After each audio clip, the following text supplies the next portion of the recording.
with a feeling that you might die before Yes. you complete your project.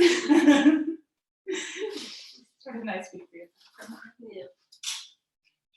Is it okay?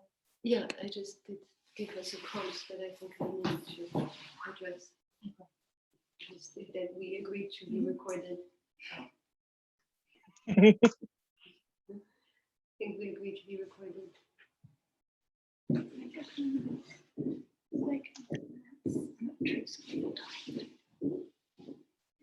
All right, we're just going to wait like one more minute for folks to keep trickling in, and then we're going to get started.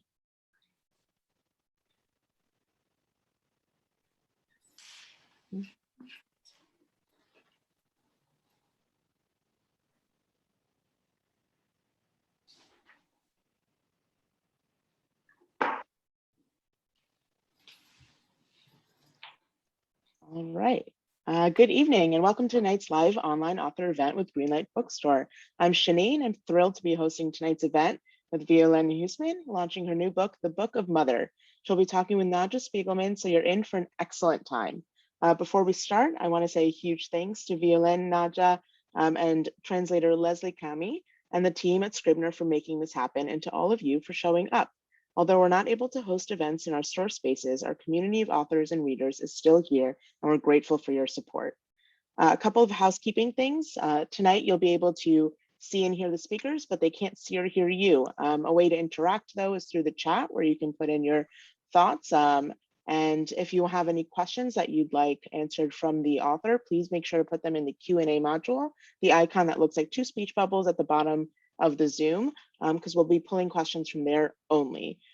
Importantly, tonight's featured book, The Book of Mother, is available for sale from the Greenlight Bookstore. You can shop in person or online. And I put in the link, and I'll continue to put it in so you could check it out on our website. Violaine has stopped by our store to sign some copies of her book, so you can get a signed book by request while supplies last.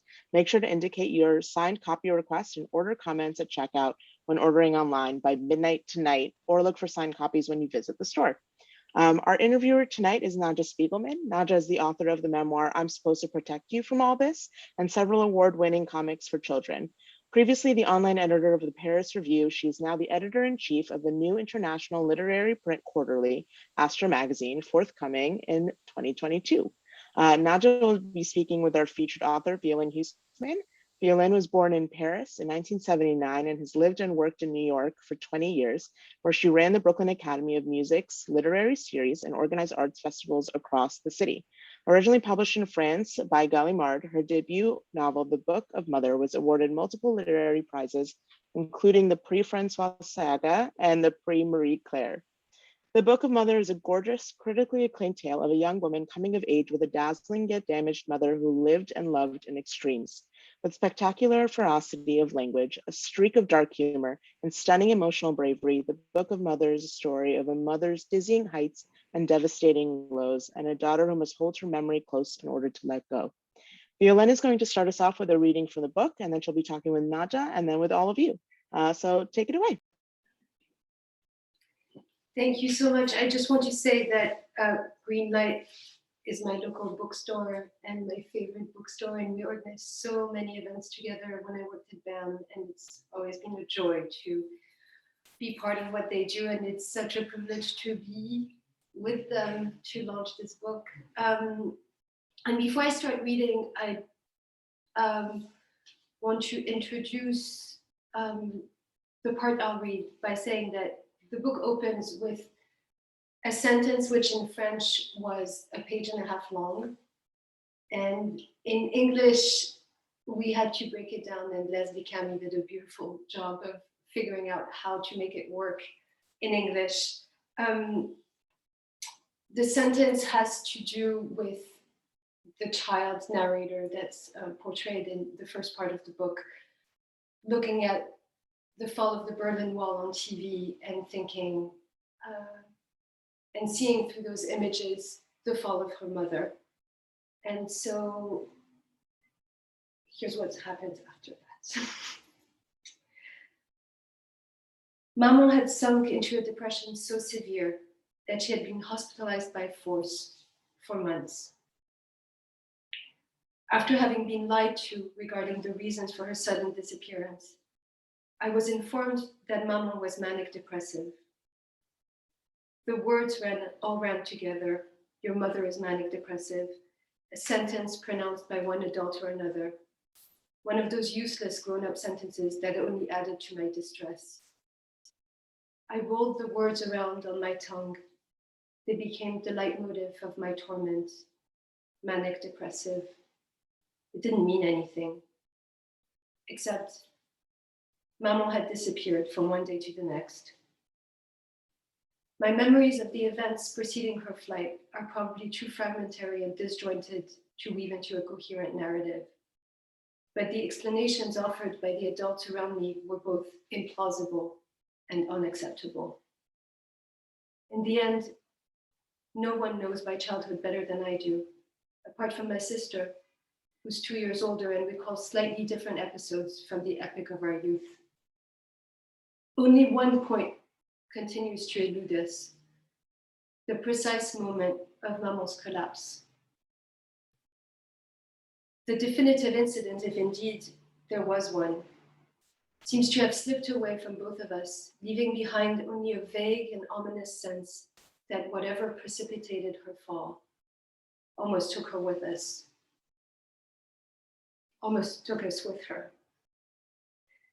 In the absence of any specific catalyst, this memory will have to do. A car crash on the way to or from school, with my sister up front in the death seat and me in the back, not wearing a seatbelt as usual. And Maman stopped at a red light where the Avenue Georges V meets the Champs-Élysées, suddenly accelerating into the intersection as tires screeched and people screamed. It's impossible to tell now how many cars smashed into us into the pileup, but they were enough to total our little green Opel. We were used to Maman's sporty driving habits. She was constantly running late, and she sometimes climbed onto the sidewalks when the roads were backed up, a time-tested method for avoiding traffic jams. Cigarette dangling from her left hand, she'd scream at pedestrians, "Get out of the way, we're late!"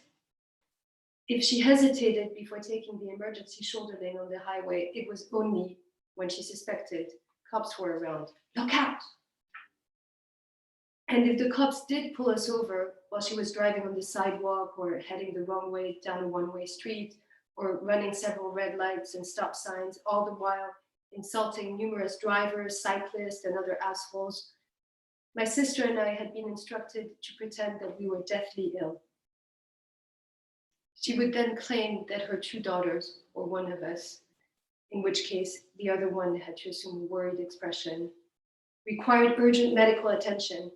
We were on our way to the hospital. It was a matter of life and death. This strategy worked sometimes, but mostly because of the charm offensive that accompanied it, in which my mother's beauty played a starring role. Maman was one of the most beautiful women to have ever walked the face of the earth, swore all of those who knew her at the height of her splendor, and her beauty was almost as fatal to Maman as to the men and women who fell under its sway. It was no surprise that Maman drove like a madwoman. The rules of the road were purely theoretical and pointlessly annoying. Although she would, if she saw a truck bearing down on us as we swerved into the wrong lane, retreat. Oh well, he's rather big, that one. But the day she hurled us into the Champs-Élysées, she betrayed no interest in self-preservation. I still don't know by what miracle we survived.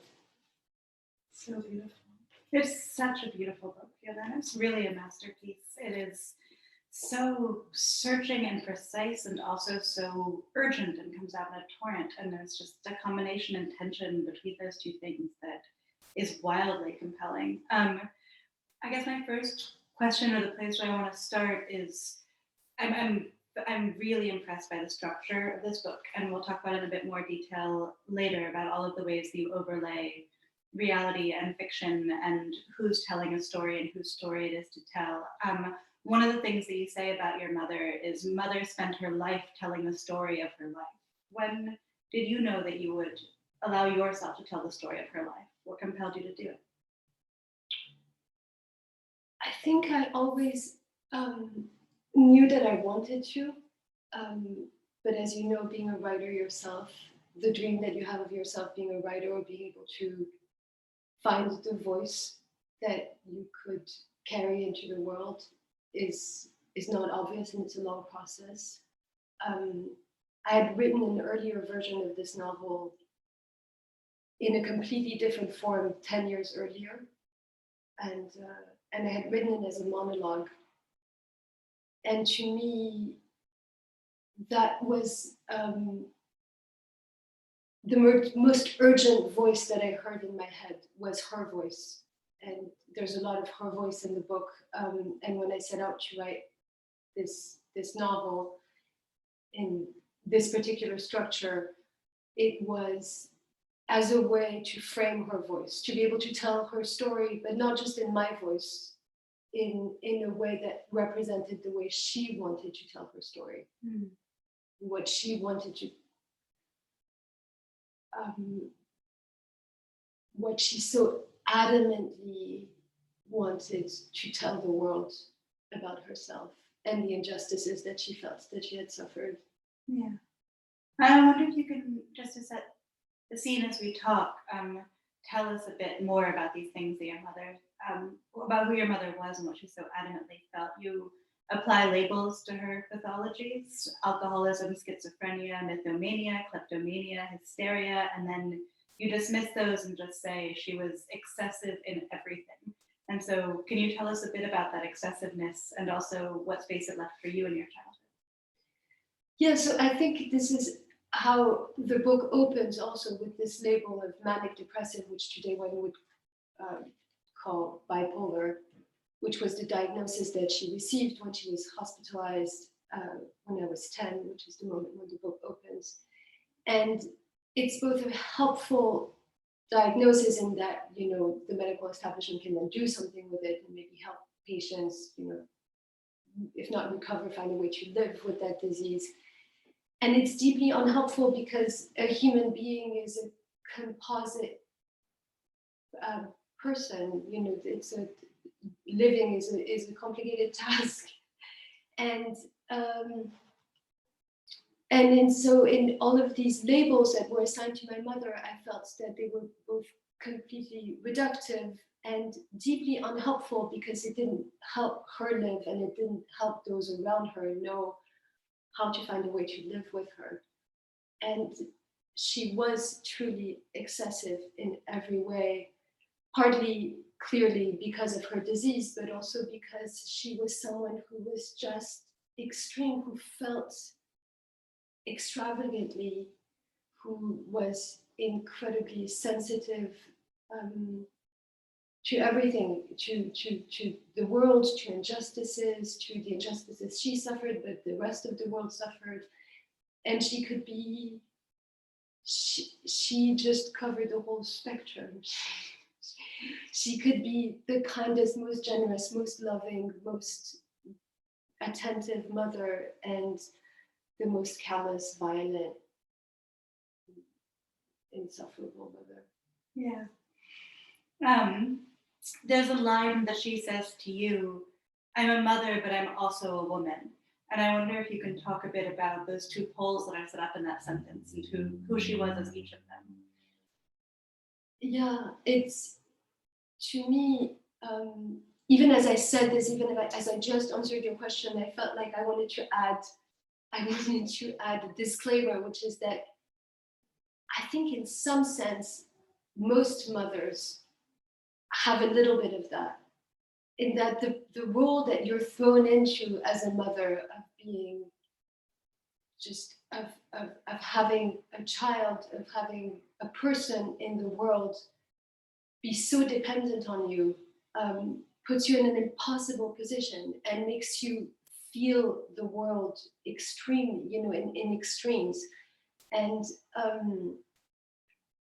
I think the question of how a woman, you know, in her generation, especially, I think in recent years, it has slightly shifted, and there's a different, you know, there started to be a more open way to look at motherhood, thanks to many amazing feminist writers who wrote about it so importantly and elegantly. But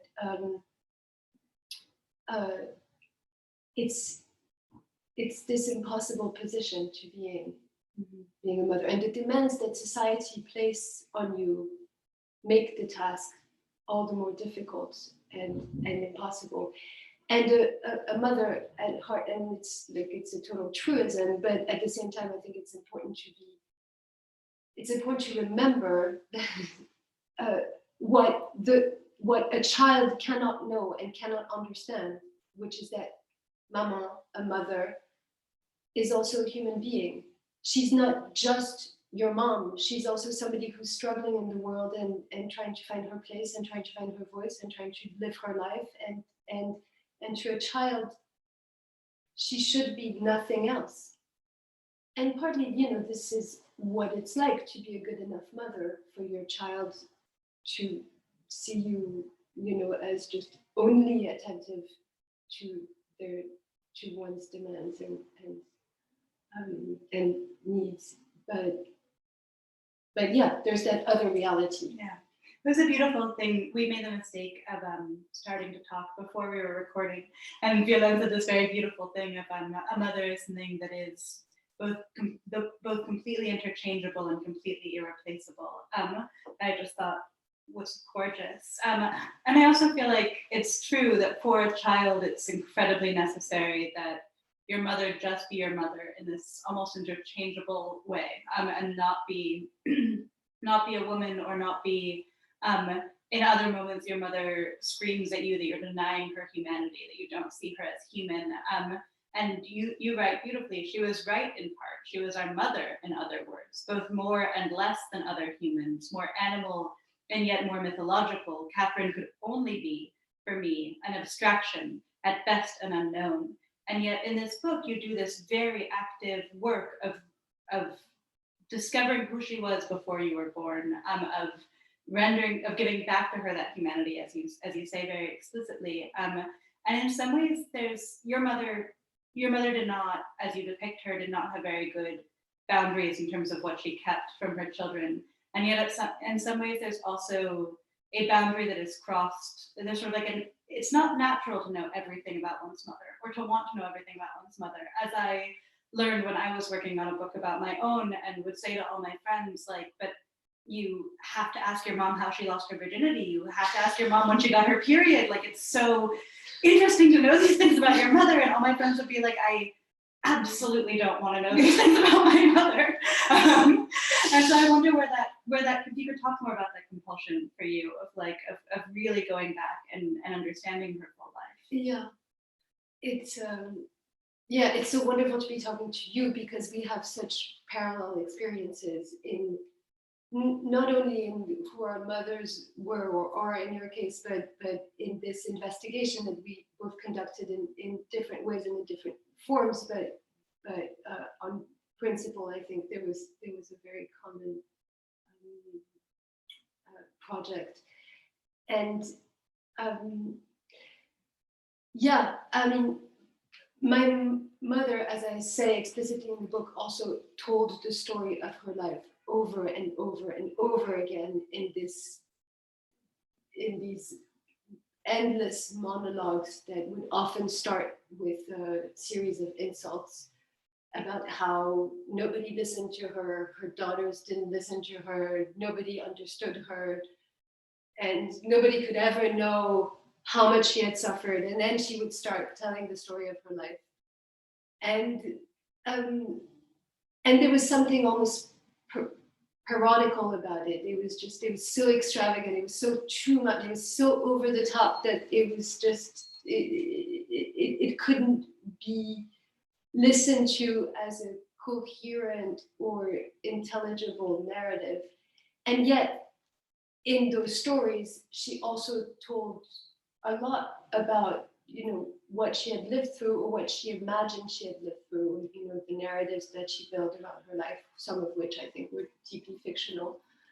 And in writing this novel, and I insisted on calling it a novel, and it's clearly to me a novel, because a huge part of the book is fiction, is a reinvention of the character of Catherine, which is my mother's first name, as I imagine it through the stories that she told, and also through an active imagination. And in fact, I was asked a few times if I had done research about my mother's story to be able to tell her life story.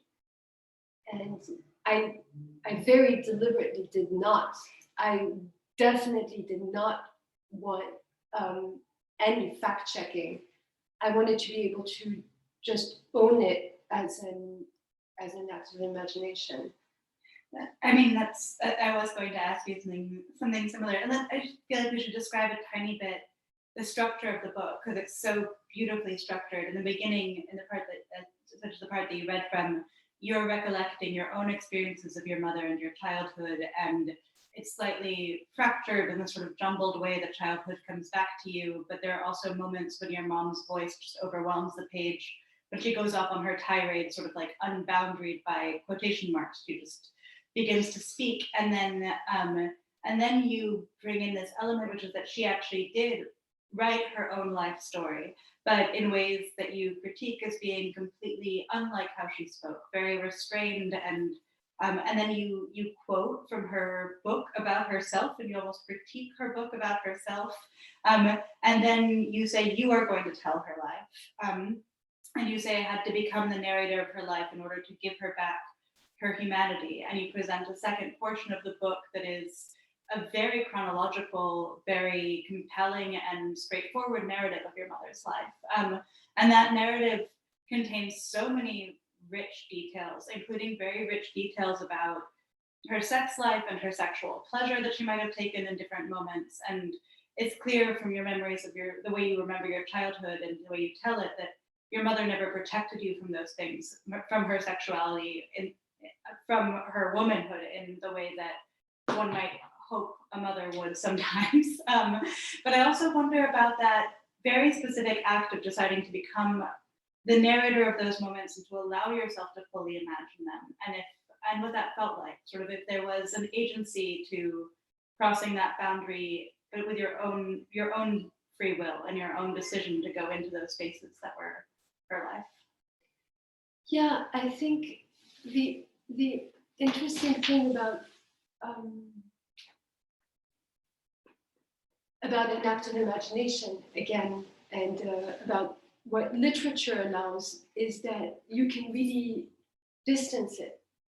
And in a way, that's why it was important to me also to write it as a novel, because when I was writing in that second part of the book about my mother's sexuality, or her encounter with my father and their sexual experiences together, and what it was like to give birth, and what it was like to be, to have her first sexual experience. All these things are inventions that are, of course, based on my experiences too, as one projects some of one's own experience as a novelist. But it was no longer my mother, clearly. And so interestingly, in the novel itself, the first part of the book is clearly about it's from the perspective of a narrator who's this woman's child. And in the second part of the book, it's written in a different voice and in a different person, where this child narrator has become an omniscient narrator who's telling the story of this character. And it felt that way in the writing also, that I was no longer telling stories about who I remembered my mother to be. And the decision to structure the book in that way, to me, was a way of presenting it as, the chaos of memories, and the chaos of a childhood, and also the portrait of a mother in its almost impressionistic representation. And then in the second part, do something entirely different, which is to really present a much more coherent, as you said, chronologically structured portrait of a woman. And the idea was also that that the second part of the book ends when part one opens. So you see a moment in time in the first part of the book, and then you see everything that came before, leading up to that moment, as a way of almost providing an explanation for what happened at the start of the narrative, which is also in some sense, a way of, I mean, if one believes in psychoanalysis or that kind of therapeutic process of looking at the past to inform the present, it's somewhat like that. It's like, can you explain the way a person is today through what they experienced in the past, or can you explain at least some of it through past experiences? When the book came out in France, someone told me the book in French was called Fugitive parce que reine, or Fugitive because queen, which is very pretentiously a quote from Proust. It's a book, I mean, Proust is an author that like a few people in the world matters a lot to me. And someone pointed out to me that in the three parts of the book, it's almost as if part one was about the mother, part two was about the woman, and part three was the fugitive. Or mother, queen, fugitive. Yeah, that's very beautiful. That's very beautiful. And there's a recurring, I'm curious about this idea of becoming the narrator of her life in order to give her back her humanity, which is a direct quote from your book, and sort of what it means to give back her humanity. How does becoming the narrator of her life do that? So partly it was in that dichotomy between mother and woman. It was a way of looking at who the woman was before she became a mother, and how the mother loses her humanity in the role as mother, in that she becomes, as you quoted earlier, part animal, part mythological, that she's no longer a human being with needs and volition. She's just all centered on the child. And so it was partly that, giving her back her humanity as a woman, and representing who she had been before she had been a mother, and how she was a full person who wasn't just dependent on her existence through her children. And partly also it was as the act of embodying her through words, of making her come alive through literature.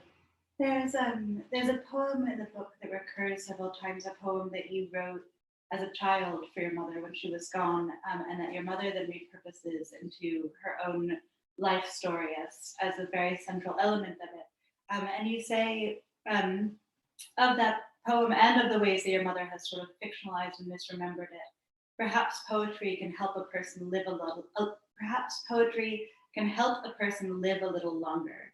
And so I wonder if this book is so, as they say in French, cru, raw. There's something so like uncensored about it, and there's so much real violence and pain that happens. And at the same time, I wonder if there are elements of sort of the turning into a narrative that for you are inherently poeticized, and if it also is a means of living for a little longer for either you or for her. Yeah. I do. In the experience of writing, I don't find literature to be cathartic at all. I find it mostly painful. But I do find the experience of reading very cathartic. And I find literature to be a guide through life, experiencing art. I've often in my life turned to art as a way to help me live. And so in that way, I do believe that poetry can help certain people live if not a little, I mean, a little longer, in that, you know, it can save them from suicide, or it can help them, you know, find a way to live a little fuller, a little better. And in terms of that poem, I did write that poem as a child. And then my mother did use it in her book, and she contextualized it in such a way that she presented it as a poem that she had received when she was institutionalized by force, as I described in the opening pages of the book, and that in receiving that poem, it jolted her back to life. And so that poem literally saved her life, is how she presents it. And it's pretty intense to be made, you know, responsible of keeping your mother alive through poetry. And so in a way, you know, in a way, through that just completely grandiose, self-aggrandizing description, I wanted to use it and repurpose it and think of it as a device that could run through the book and be and help structure the book in a certain way. And the poem, as you say, recurs. It intervenes in part 1 and 2 in different ways, and so you get a little bit more of the poem every time throughout the book. And in the end, I think if it works, I think the poem ultimately makes another kind of sense. Can you also tell me again what you told me when we were talking earlier about how you managed to translate this poem into English? Yeah, Leslie Camhi, my translator, and I had the conversation very early on when she started working on the book about what to do with the poem. And we both agreed that we would figure it out later because it seemed very complicated to deal with. And both of us acknowledged that, you know, it's not a good poem by any means. It's a child's poem, and to mimic or try to imitate a child's voice is very difficult. And it just felt like, you know, it was kind of heartbreaking to imagine the kind of irony that involved in mimicking a child's voice. And when we got to that point where Leslie was done with the translation and I was reading it, and we had to decide what to do with the poem, it was during the first lockdown. And I have 2 daughters, and my elder daughter was 8, and she had been homeschooled for several months at that point.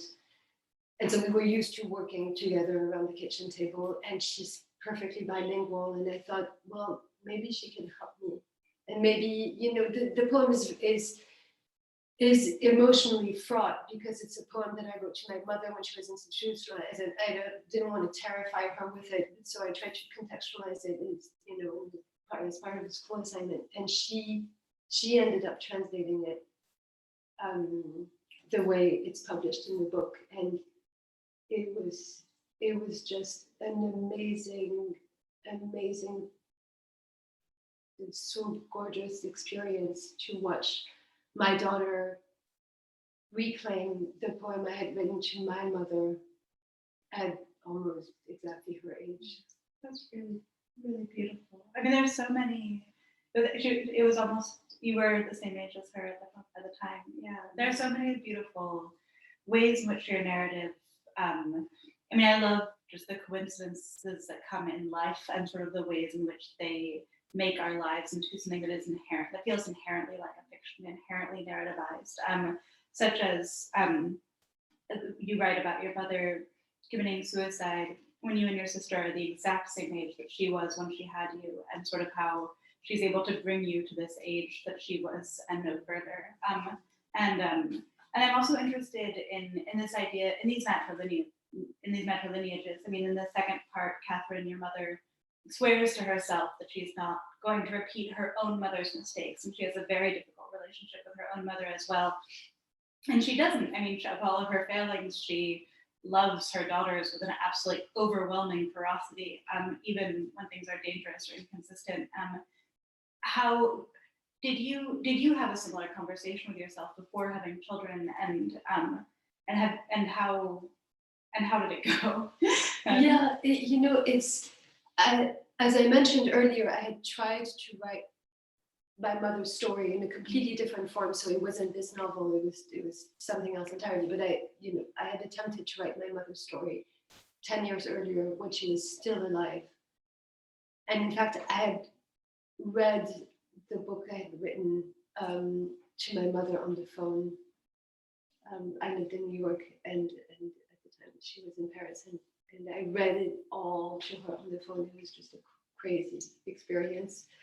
But in any case, when and I decided not to publish that book for various reasons, and then shortly thereafter my mother died, and it became impossible to work on it again or to conceive of what to do with the story.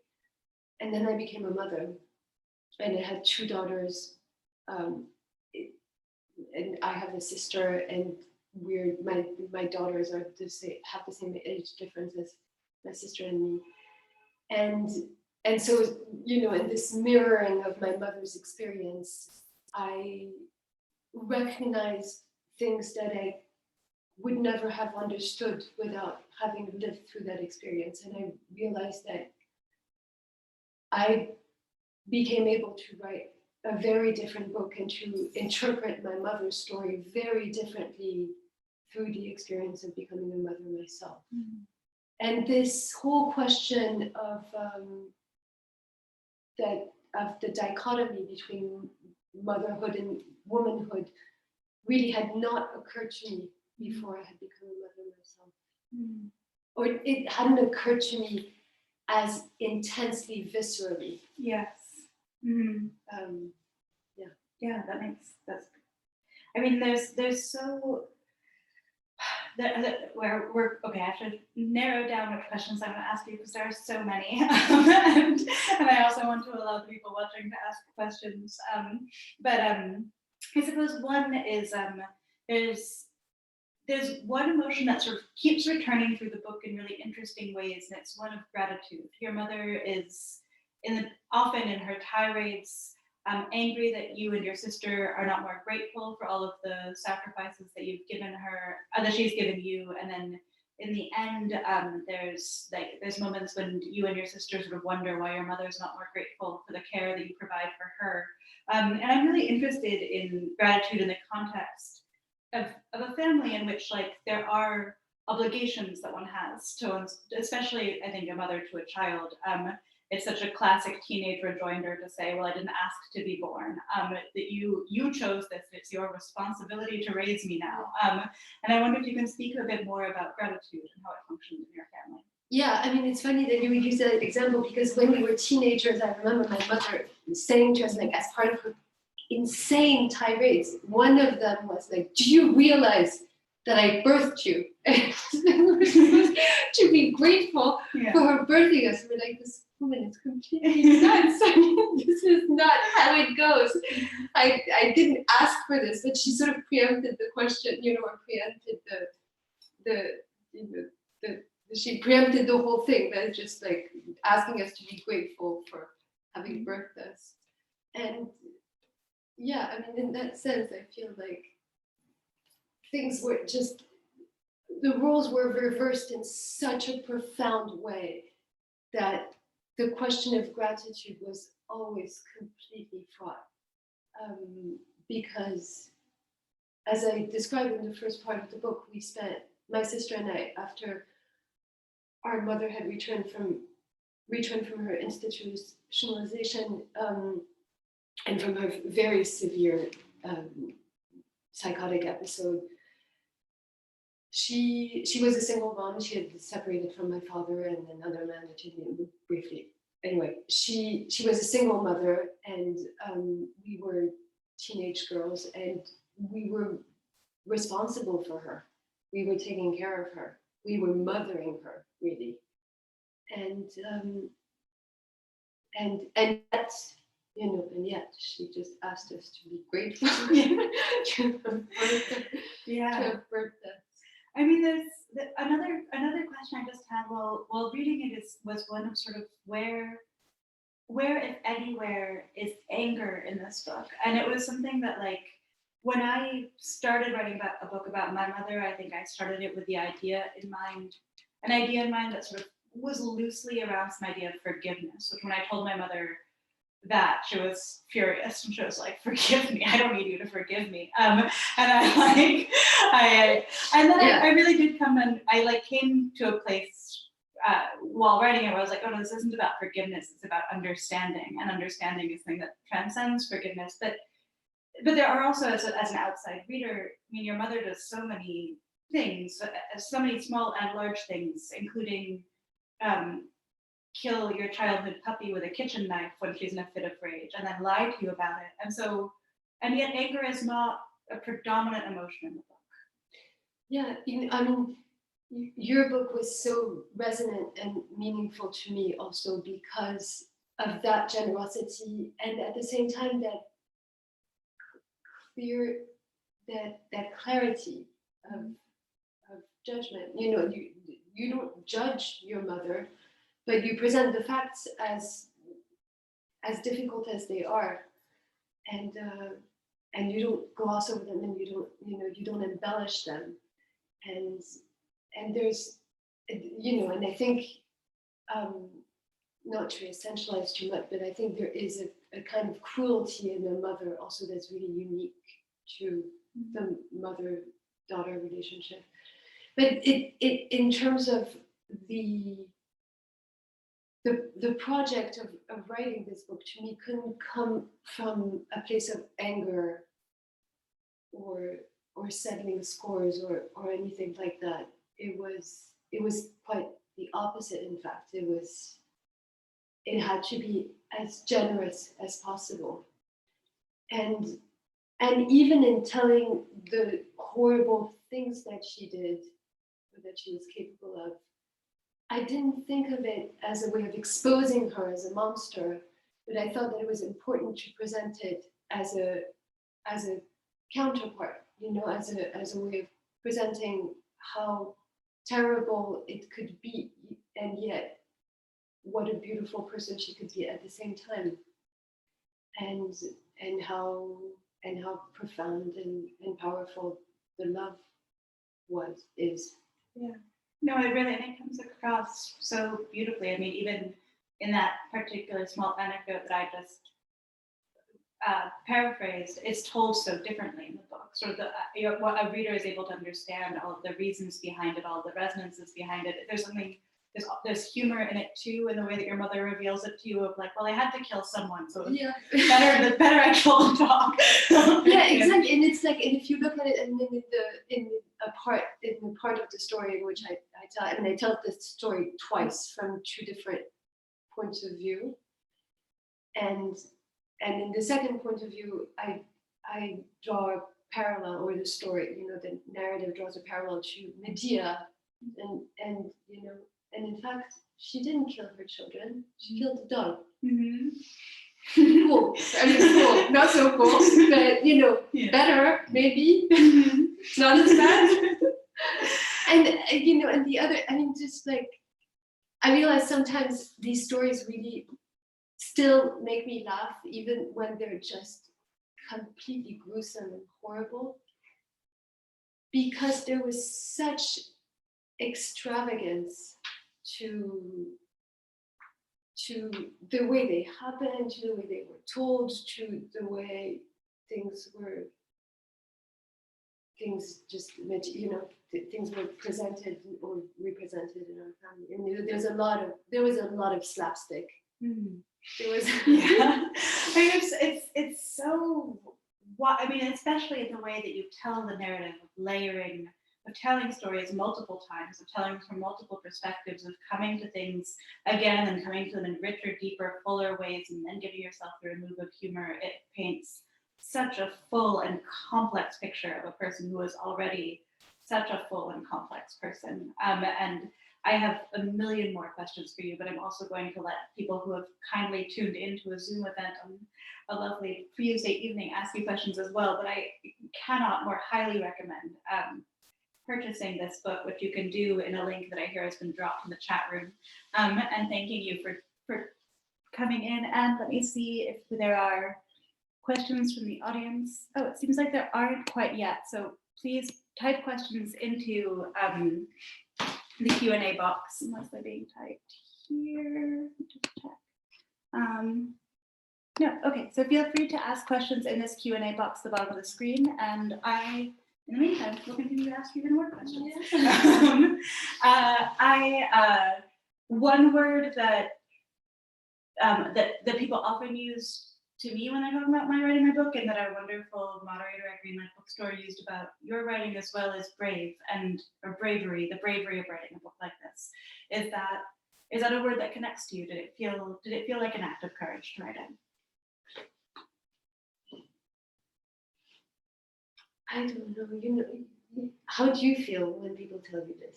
I feel confused because I didn't feel brave. Yeah, it felt like a need and something I had to do to survive. Yeah. I mean, I feel like, no, I mean, it's just, you don't feel brave, you feel, we were talking about it earlier, but it's just like, writing is just such an impossible task, and you just like face your work every day with a sense of being defeated, of being an imposter, of just like, what's the point? It's like I never really felt brave. And then I felt also, because I was telling my mother's story, and in some parts my family, and my larger family story, I felt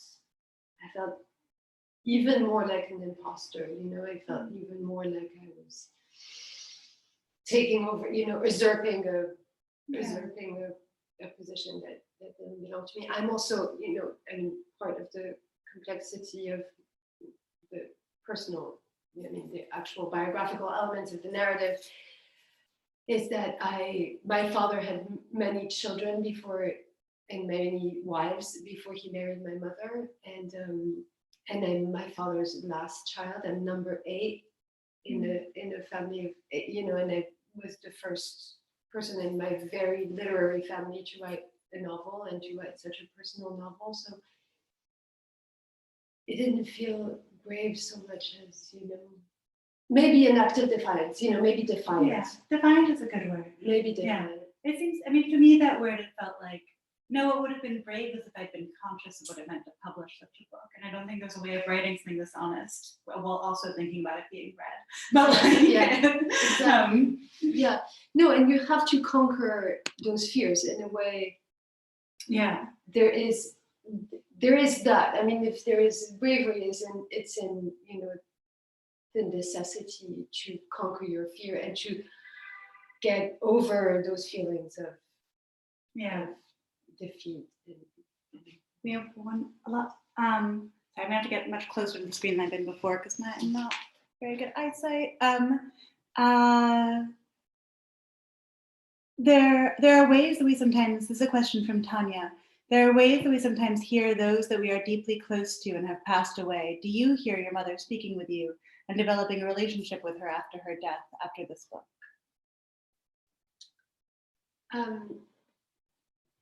Hi, Tanya.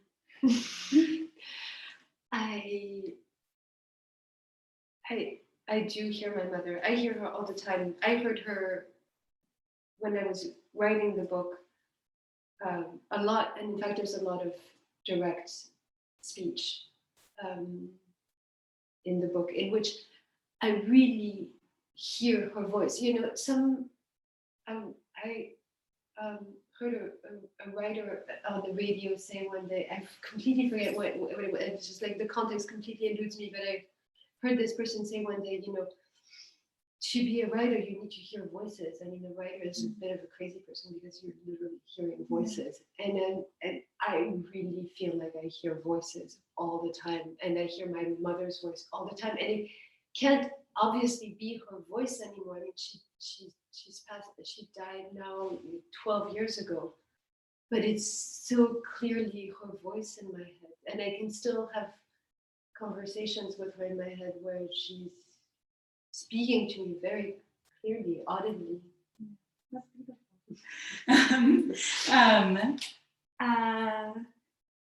Let's see, a question from Pascal.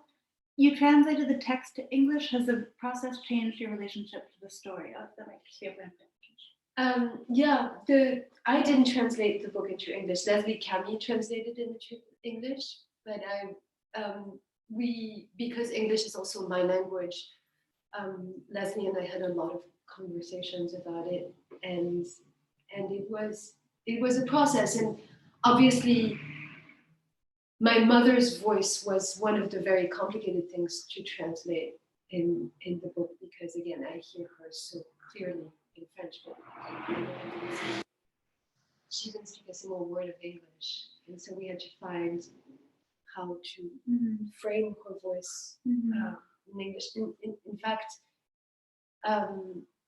in her first tirade, pairing to her daughters, Leslie and I were really wondering how to put it into English slang, and it was reading Deborah Levy that I found the answer.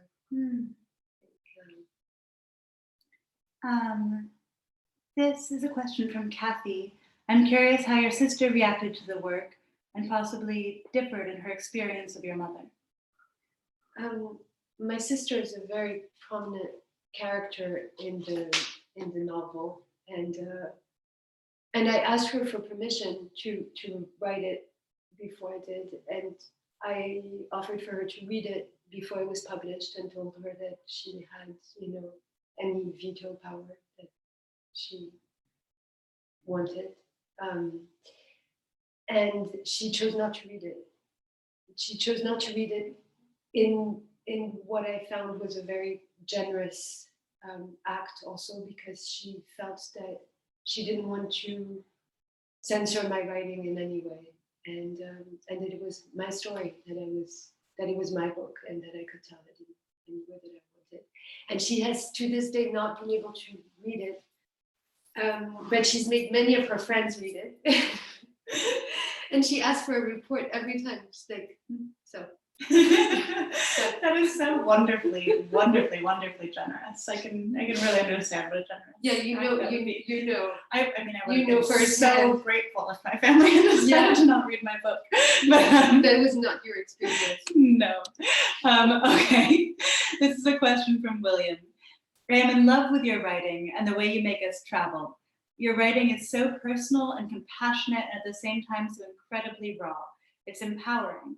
I had the feeling that the source was so rich. Do you think that it could feed another opus of your work? Do you have the feeling Fugitive Pasquerine is just one part of the story?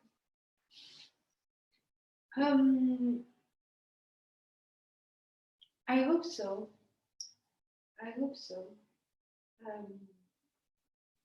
It's always hard to receive praise also, don't you find? It's thank you. All of it is true. I'll just say thank you. But what are you working on now? I published a second novel, which is called Rose Désert, which came out in France a couple of years ago, which to me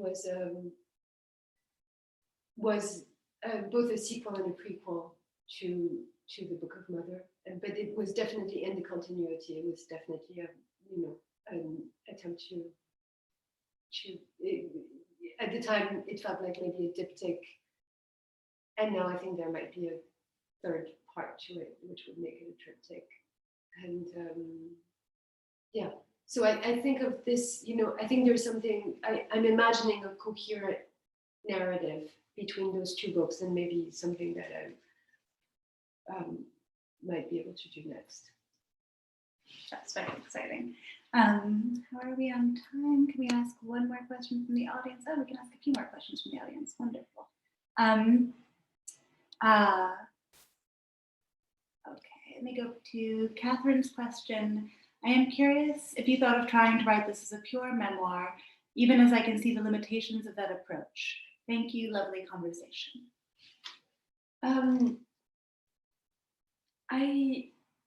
I never really considered writing it as a memoir, because to me, there was something in my mother's character that was larger than life and interested me in its fictional elements, and also, even though I think there's some incredible works that are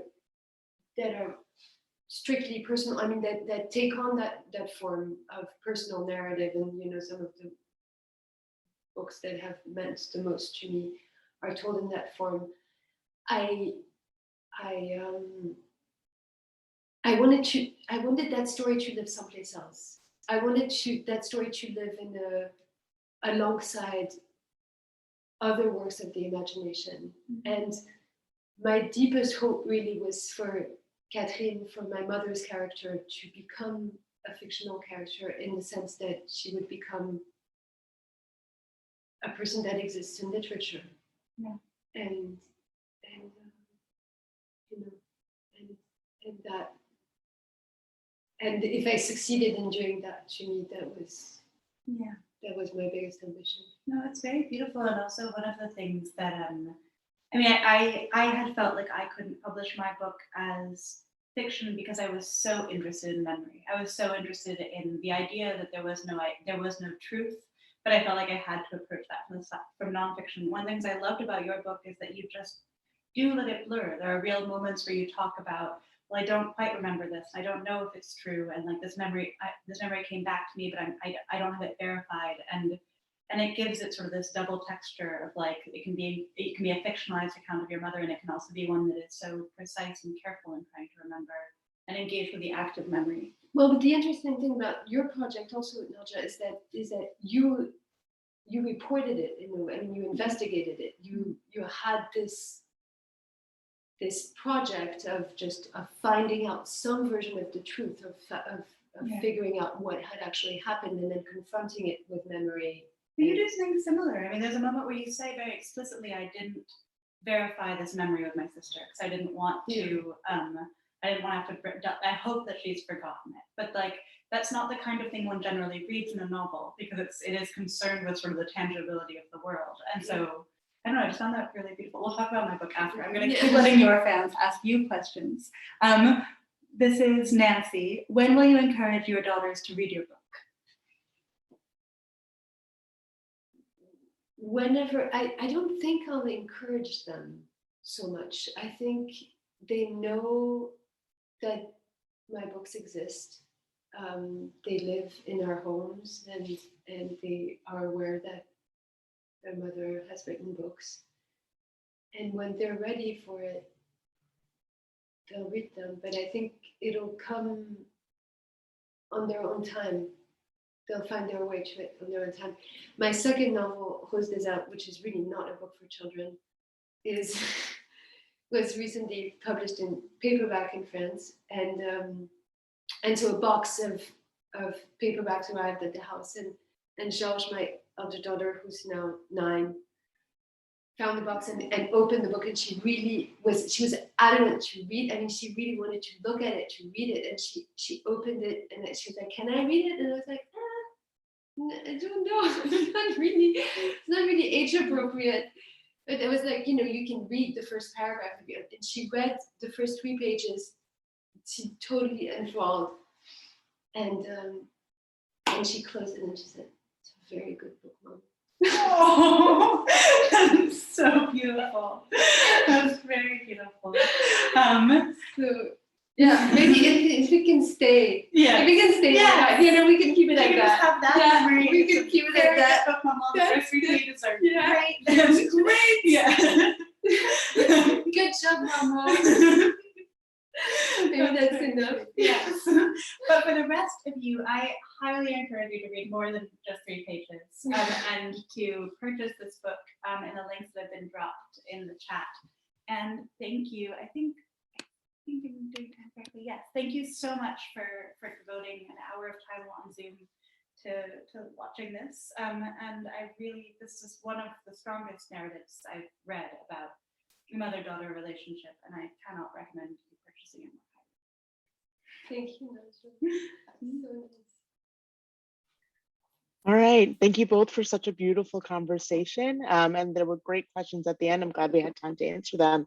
Thank you all for being here. Please buy the book of Mother. The link is in the chat. And have a great night, everyone.